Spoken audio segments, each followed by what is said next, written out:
Welcome to The Owl Hoot, a podcast for the environmentally curious, with me, Caroline Norbury. On each episode, I chat with a guest who contributes in some way to protecting the planet, on matters of climate change, sustainability, biodiversity and pollution. Here is a place where you can gain new knowledge and be inspired. Enjoy listening.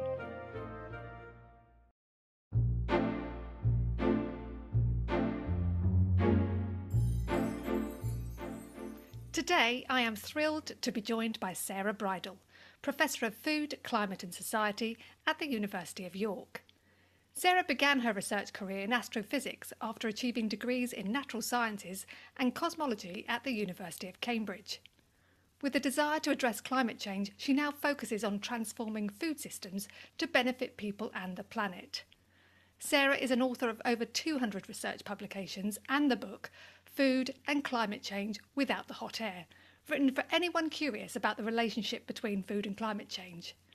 She also set up the Take a Bite Out of Climate Change website to share knowledge and leads on metrics for the Fix Our Food project, seeking to transform the Yorkshire food system and beyond. So without further preamble from me, I welcome Sarah to the podcast. Thank you so much for having me. You are most welcome. So I'm going to begin with, why astrophysics? How did that all come about?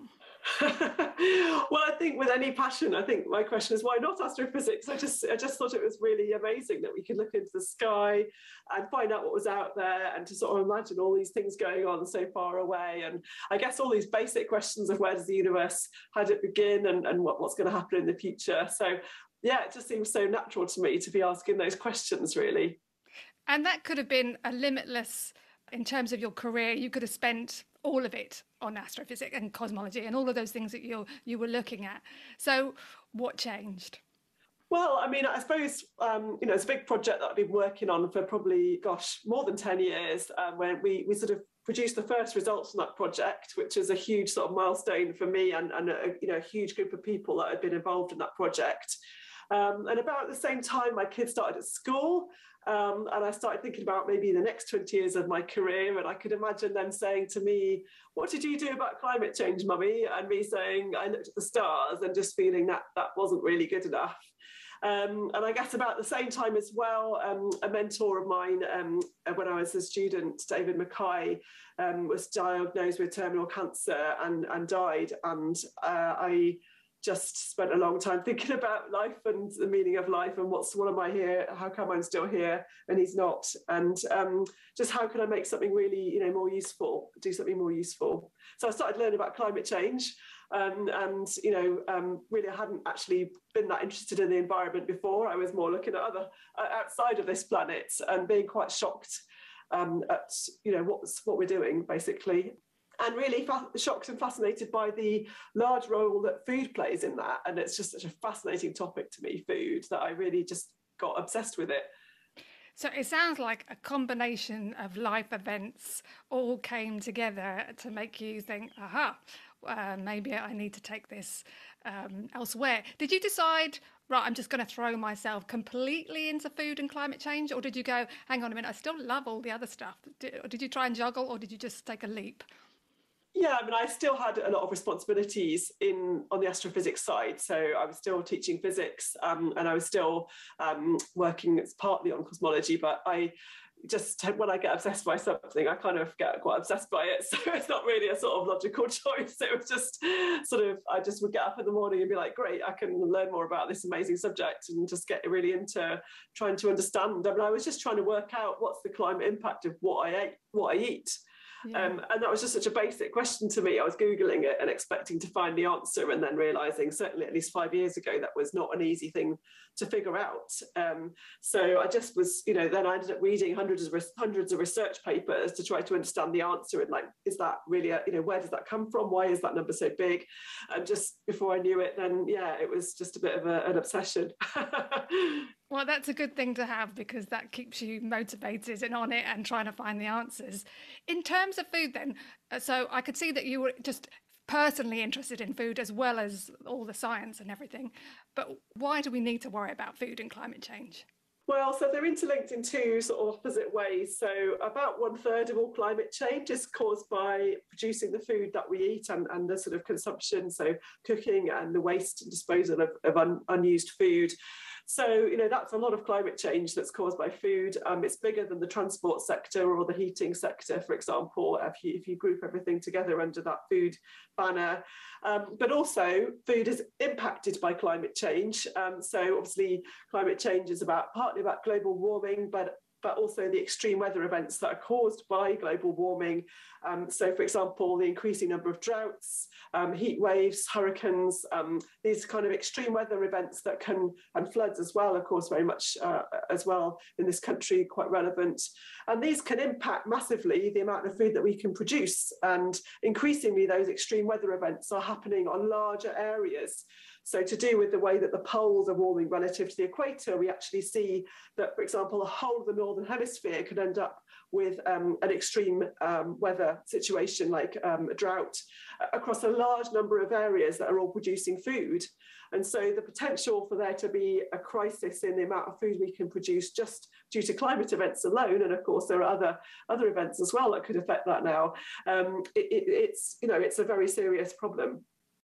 Yes, and it's quite complicated as well, isn't it? Because as I imagine you found at the beginning of your starting, where do I start and finish with this topic? How did you decide on? Okay, you were starting to look at a food. Was that the thing that you wanted in terms of its individual impact? Was that where you started, or is that where you ended up when you started looking at it?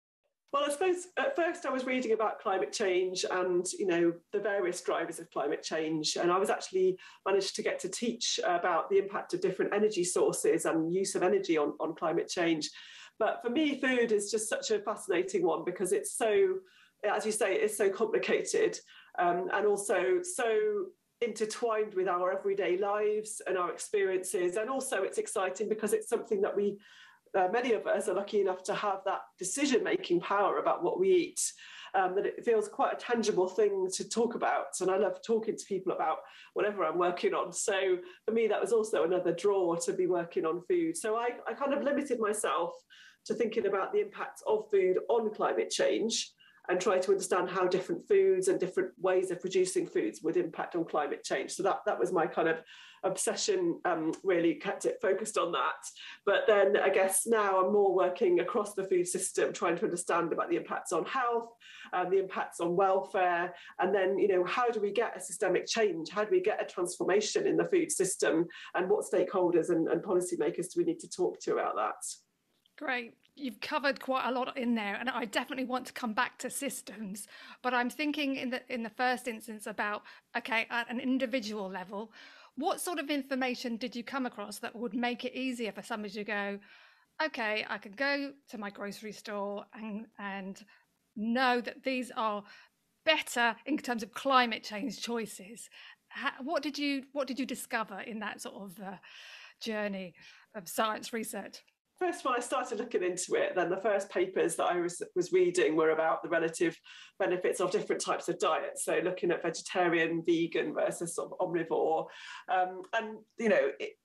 Obviously it depends massively on what you're eating within each of those diets. So it's pretty hard to draw a kind of comparison. But what I learned was that, we can the less animal products on average, averaging across lots of many options tends to cause less climate change. So I went vegan actually for a year, and I think I probably stood next to my oven with my jacket potato in the oven. I felt very smug about my vegan jacket potato. I was probably unpacking my suitcase from a transatlantic flight, from a cosmology trip. I probably popped to the shops in my fossil fueled car to buy some green beans flown in from Kenya. And, I was causing more climate impacts by each of those, actions than I would have been if I'd been having animal products. So unfortunately, it's a bit more complicated than just saying, with or without animal products. But certainly there is a difference, and the animal products tend to cause more climate change.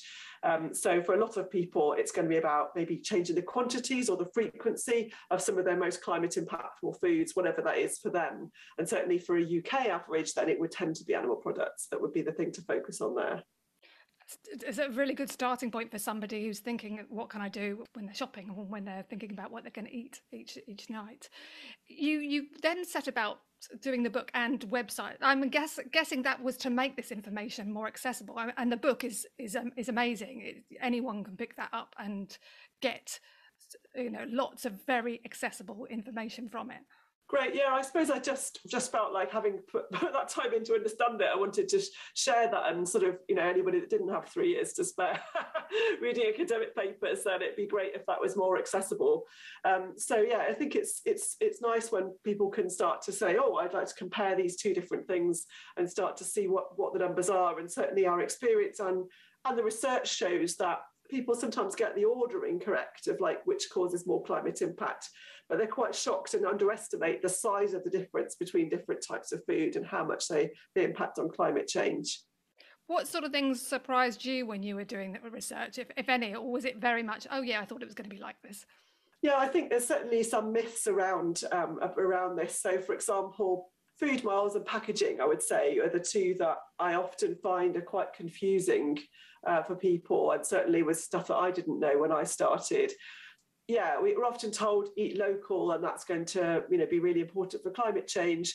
But actually, there's an amazing book actually called How Bad Are Bananas by Mike Berners-Lee. I don't want to spoil it for anybody, but the answer is not that bad. So basically, if you transport a banana by boat from South America to the UK, for example, so across continents, then the impact of transporting that banana is actually less than the impact of producing that banana in the first place, and all those numbers are relatively small. So it's not quite as simple as food miles, but it is still important. So, for example, if we actually air freight something instead of bringing it by boat, then that causes 100 times as much climate impact as bringing that same thing by boat. So then it starts to become in the same category as some of the lower impact animal products. If you bring in, say, 100 grams of beans from another continent by air versus having a piece of chicken.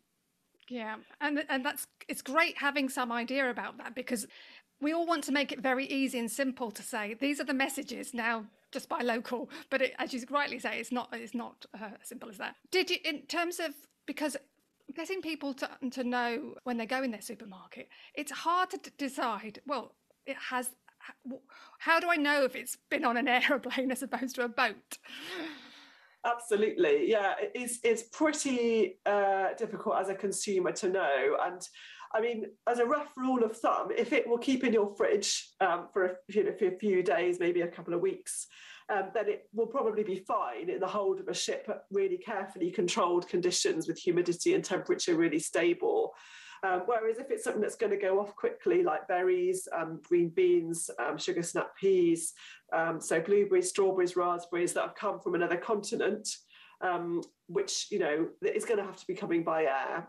But things like mangoes, for example, or pineapples, they could easily be in the hold of a boat.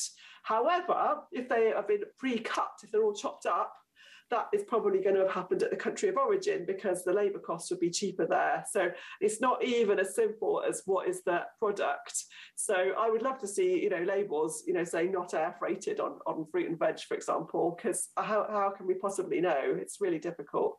Yeah, it is. And because it's exacerbated by the fact that we're all used to seeing all of the fruit and veg available all year round. So you kind of, unless you're getting closer to the production, and many people aren't in the food business, will not go, oh, it's obviously in season now. This must have come local. And then, yes, you can look at where it's come from, but again, it's knowing, oh, is this a perishable item? So it's a tricky business, isn't it? With that whole, again, messaging on eat local and also that seasonality, because what you can buy out of season for berries, for example, is in a freezer. How does that work? That's a great question. Yeah. So actually, you think of freezing and you think, well, that's going to take energy to cool it down. And then if it's a ready meal, for example, it might take energy to heat it up again. And presumably berries, you just defrost at room temperature, maybe. But yeah, it actually turns out the amount of energy involved in freezing it is not that huge. And certainly compared to air freighting something, it's really, really small. So it's definitely better to buy frozen berries than to buy air freighted berries. And certainly, and often it's easier in terms of, preparation and that. And then even for some things, actually frozen, it's actually less food waste. So that's another huge area we could talk about, which is that, if it's in the refrigerator in the supermarket, then there will be some things which are, go off before their date, just because of the way that we shop. Often people want to get the ones that, go out of date later, but that's also then leaves these on the shelf and we get food waste. So that happens less again with frozen things. So yeah, freezing is actually pretty good. Right, okay. And just on that point of food waste, that's problematic across the whole system, isn't it? Why is that? Well, yeah, so globally about 1/3 of food is lost or wasted. And when you think about 30% of climate change coming from food, then that means that one third of 30%, 10% of all climate change is basically caused by food that we don't eat. Which is kind of crazy. And then, where does that food waste happen? As you say, what causes that? Well, there's lots of different angles, and depending on which country you're in, it might be more in the sort of fields or in the storage. But actually, in the countries like the UK, about 70% of food waste happens in the home. So that'll be that, that buy one, get one free, maybe on perishable items, that we find that bag of salad at the bottom of the fridge a week later and it's not looking so good. And a really sort of fun fact about packaging as well, just to really maybe confuse it, but, basically something like a cucumber, if we buy a cucumber that without packaging, it will last for maybe 2 or 3 days in the fridge and then go bendy, as people might have discovered. But if actually it's in the plastic packaging, in just a very thin plastic casing, it might last for 2 weeks. So we've got another sort of food waste angle there, which is which I could talk a bit more about where we put that waste. Yeah, I mean, that as with all these things, you could quite easily go off into another direction about plastic and how you feel about plastic pollution, and then as well as plastic being important in various different packaging, you've got then if something comes in a can or it comes in cardboard. How did you find all that when you were working through it? Did you think, oh, there's a clear message on packaging? Because obviously it's not that straightforward. Yeah, definitely it's not very straightforward on packaging. I think that what tends to happen, and there's lots and lots of issues beyond climate change for all of these things that I'm talking about here. For example, local food production, many different reasons for thinking about local food production. But in terms of climate change and packaging, then if you take something like a small pint of milk that's in a plastic bottle, it's very visible to us when we finish that milk that there's a plastic carton left behind. But actually the climate impact of that plastic carton is about 1/20th. So 5% of the total climate impact of that milk. So producing that milk causes a lot more climate change than the plastic packaging itself. So usually, especially for animal products, it's much more important what's inside the packaging than what the packaging itself is. If we look at other products, for example, like beans, then often coming in tin cans. Well, in the grand scheme of things, if you're switching from an animal-based product to a tin of beans in your meal, then the fact that it's in a tin can is really a small perturbation. You're already reduced your climate impact by quite a lot, even if it's in a can. So that's not such a big worry as I certainly thought it might be at first. Weaving in your own personal through this, you said you went vegan for a year. Did you then go, oh, hang on a minute, because you've got some broader perspective? How do you not go a bit crazy every time you need to do a food shop?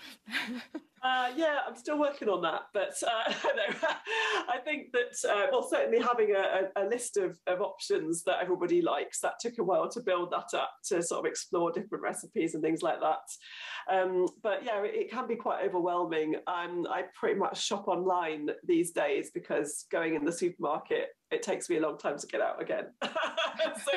so I think it can be difficult, and I'm not saying that it's easy, and obviously I'm a bit obsessive about this topic, so I'm hoping that other people won't find it quite so exhausting. But yeah, certainly, just looking at what causes the most climate impact in your diet on a regular basis, rather than worrying about special occasions and one-off things. Don't worry about those so much, but just something that you have regularly. Just focus on those things, and maybe thinking about quantities is the best place to start, I would say. Excellent advice. So coming back to the whole systems issue then, was that an expansion of where you wanted to go in terms of your research? How did that occur? Well, I think, trying to answer some of your excellent questions, it just illustrates, doesn't it, how we could make a decision based on climate change, but that might not necessarily be the best decision for other reasons. And so taking into account the health and the welfare and other issues about packaging and resilience of the food system to shocks that might cause us to need maybe more local food sometimes. All of those things are interconnected, and so you can't really sort of say we should do this, that, or the other unless you're looking at the whole system. So it's kind of, I guess, a natural extension of wanting to help to really make things better. And did that lead you to do the Fix Our Food project or get involved in that? Because that's obviously a huge project with lots of people in, I imagine. Yeah, so I think that, I was chatting with some of these people over a few years and trying to understand how we can work together to make a difference. And the bit that I'm kind of obsessed with is, I guess, my background is in data analysis and trying to come up with models of how the universe works or about how the food system works, and trying to make those more accessible to people so they can sort of learn how different interventions might impact on different metrics, different outcomes. So that was the bit that I was keen to work on, and that was a bit that they wanted to do inside Fix Our Food. So it sort of made great sense to work together on that. So that's been absolutely brilliant to be able to connect with regenerative farmers, with schools, with nurseries, and young people, but also that supply chain side of how do we get from a farm to the plate, and connect all across that food system. And now that you've sort of gathered, you kind of got this nice baseline of where all the carbon emissions have come from within the system. Where do you see the future going in terms of being able to cut that across the system? How hopeful are you? Well, there's so many things, unfortunately, that are not great about our food system at the moment. And if we take the example of health, then we've got this obesity crisis, which is causing type 2 diabetes. It's causing a National Health Service problem, massive problem for the National Health Service. So we've got these very much health issues that we need to solve anyway. We need to do something different with the way that we produce and have the food environment set up for people to consume from. So I think that there is very much a rising sort of very much an awareness of the need to transform the food system. And so to make sure that we've got all this data on the environmental impacts in those discussions, and that when we try to transform, for example, to improve our health, then we're doing that in a way that is for the environment as well. I do feel like that's something that is certainly the discussions are very much happening. And do you think actually these interconnected problems can have a sort of, yes, they are interconnected, but actually the way forward will merit them all, that they'll all benefit?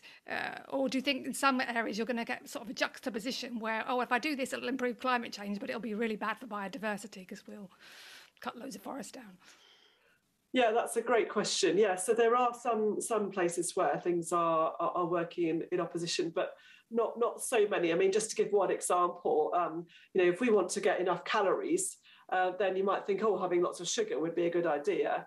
And that's relatively, that'd be a relatively efficient way to get lots of calories into our bodies, but obviously it'd be terrible in terms of our health. So there's things that, maybe, but there's so many win-wins that it's not really such a big worry in my mind. And just following on with that land use, the way our land is sort of distributed and a fair bit of it goes to animal production, what does that look like now, and how can you see that will change over time? Yeah, so we're really resource limited on this planet right now in terms of land that we have available to produce food. And this is, potentially even behind some of sort of tensions that we see in the world. And that's only going to get worse as we have more people. But as you say, quite a large fraction of agricultural land is used to produce food for animals. So overall, globally, it's about 80% of all agricultural land is used to produce food that's fed to animals. And using land to produce food animal products uses about 16 times as much land per calorie as if we're using that same land to produce plant-based products. So there's a big difference, and of course within that there's a huge difference between different ways of production, but also different animal products, for example.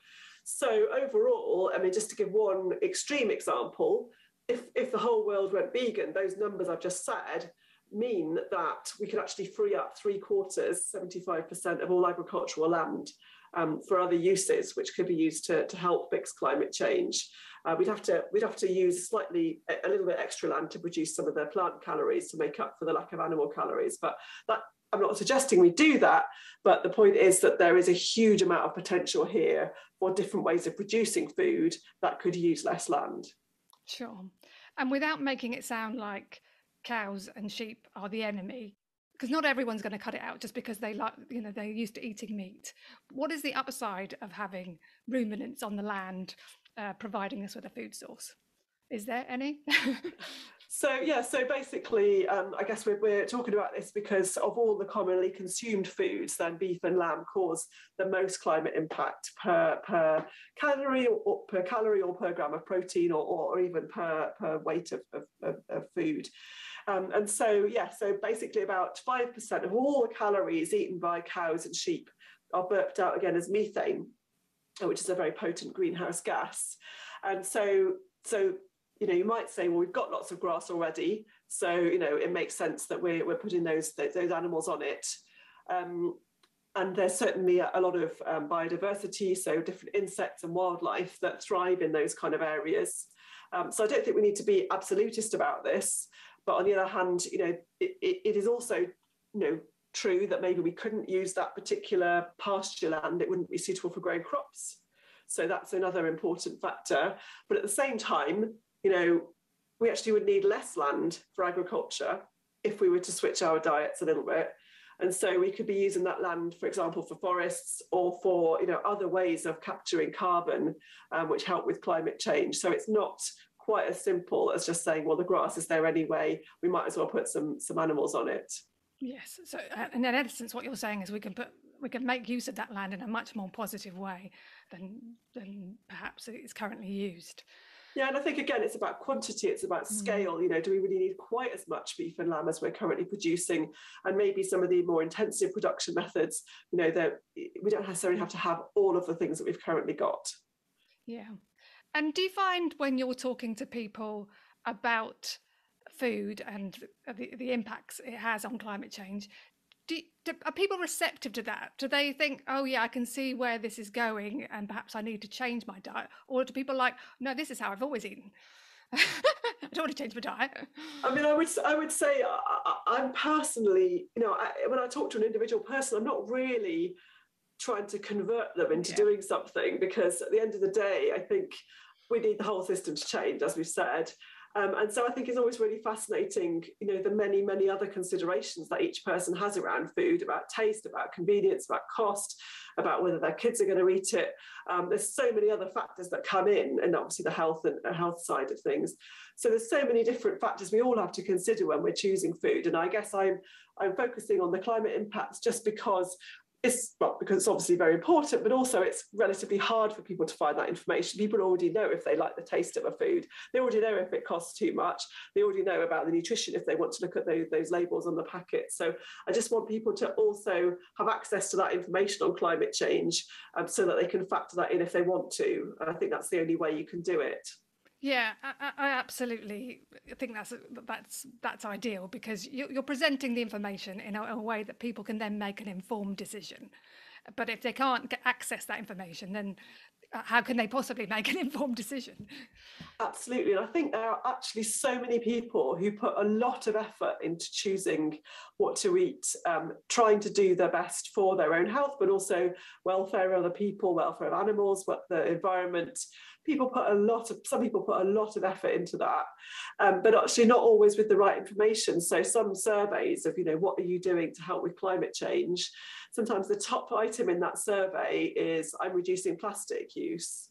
And it's like, well, there's lots of reasons why you might do that, but actually in terms of solving climate change, I'm really sorry, but after all the effort you've put in to cutting out plastic out of your life, maybe we still actually need to solve climate change. And that's going to be another thing. So sometimes it's very difficult to know whether it's a big thing or a small thing when you're a consumer. Yeah, I think you make an excellent point there, because lots of people have plastic on their radar, and yes, it definitely has a place, but it's not going to, as you say, solve everything, for sure. So where do you hope your research will go next? What sort of outcomes do you see from your own personal work? So really what we need to have is a national conversation around, getting more information about the quantitative impacts of different things, but taking into account different people's conflicting interests. So if you're a food producer that's been producing food a certain way for many years, then changing would be a massive problem. In terms of what your livelihood is, but also in terms of values. Some people have got we've all got very strongly held values around food, about what we think is good.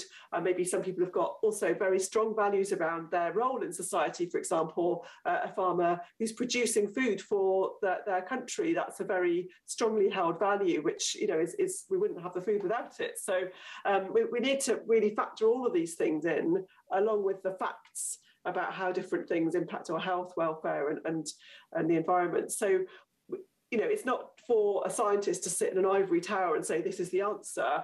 It's actually to have that national conversation. And really, I would, if we look at plastic, as we were discussing a moment ago, look what's happened in 5 years with plastic. It's really been a massive change in public opinion about plastic. And now, food producers, governments, supermarkets are falling over themselves to tout their amazing, or their amazing plastic friendly policies, for better or worse in some cases. But actually, how do we get that same step change in public opinion around food and policies, for example, that would change the pricing of food? Maybe to cost more for the products which are affecting the environment more, and maybe to subsidise some of the healthy products which are not affecting the environment so much. So, how could we get that in? At the moment, it feels like a politically toxic thing for a politician to stand up and say they're going to change the pricing of food so that it's better for the environment or people's health. But we actually need that to happen. And if the consumers and citizens could be really pushing for that in the same way they're pushing about plastics, I think that would be the dream. I don't know how to get there, but that's, I think, what we need.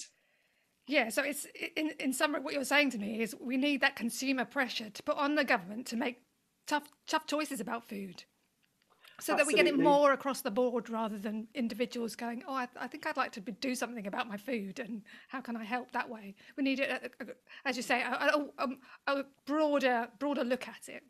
Yeah, absolutely. And I get sometimes when I'm giving talks and that sort of thing, I get somebody saying, oh, I'm already vegan, I'm already not buying any food, from outside the UK, I'm already, baking 100 jacket potatoes at once and then freezing 99, lots of things that they might be doing. What else can I do? And I'm sort of like, gosh, that's a lot of things you're doing.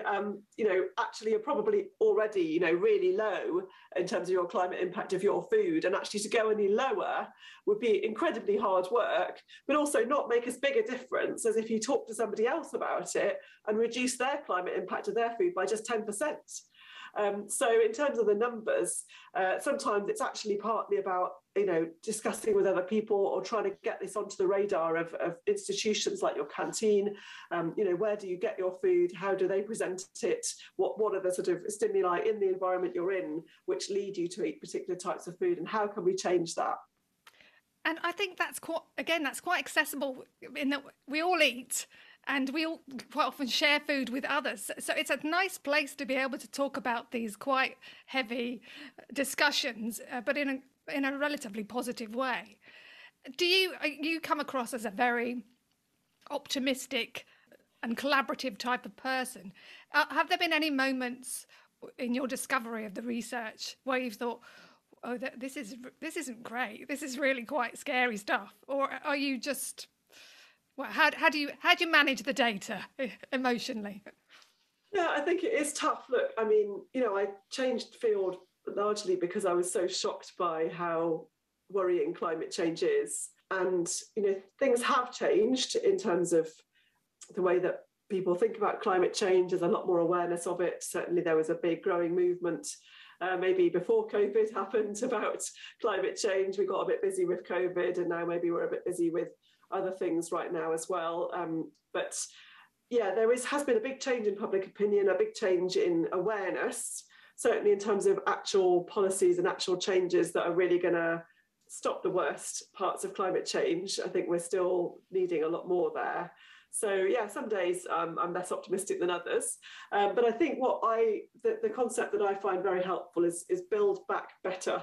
So this idea that, you know, sometimes things have to get worse before they get better, and so being ready there with the solutions that we can bring in when there have been a problem. For example, you know, something like the shocks in the last couple of years with COVID and the supply chain issues we've had, and maybe with the war in Ukraine. You know, it's causing massive problems. But at the same time, there's also opportunities to then be ready with solutions which are going to be better. So I think, you know, even on a pessimistic day, I still believe in working to be ready with solutions to build back better when, you know, when there are big problems that do arise. And then finally, Sarah, through your work, has it altered other things other than the way you shop or eat? Has it altered other things within your personal life, just because you've gathered more knowledge about the current world we live in? Gosh, yes, where to begin? Let me think. Well, certainly I haven't flown in a plane since I first learned about climate change. You know, for most people, one transatlantic flight a year would cause more climate change than all the food that they ate in that year. So certainly there's no point sort of worrying too much about what you're eating if you're taking a lot of flights, as I used to as part of my job in cosmology. So I feel like I need to do penance for that. But also certainly in the way that the heating, you know, we have the thermostat lower than we used to have at home. We've had various bits of insulation. So yeah, the way that we heat our house, that's a big one for a lot of people as well. That'll be a lot of their climate footprint will come from the way that they heat their houses and the amount of insulation, of course, that they've got. Great. Thank you so much, Sarah. It's been a pleasure to hear about your journey through this this change in your life, and on all the knowledge that you've gained and have shared some of it today with me. So thank you so much for your time.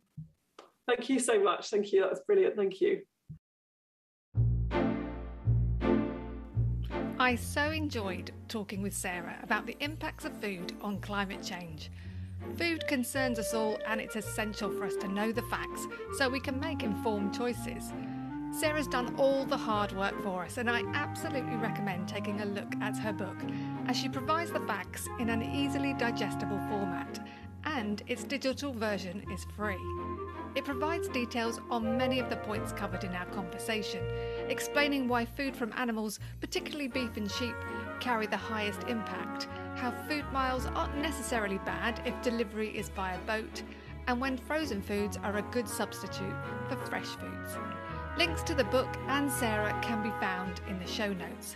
I'd like to thank Andy Shaw for audio editing, Jeremy Jones for providing the music, and to you, of course, for listening. Don't forget you can subscribe to get automatic access to each new episode, and it would be lovely if you could rate, review and share the podcast too. It really helps. Until next time, bye for now.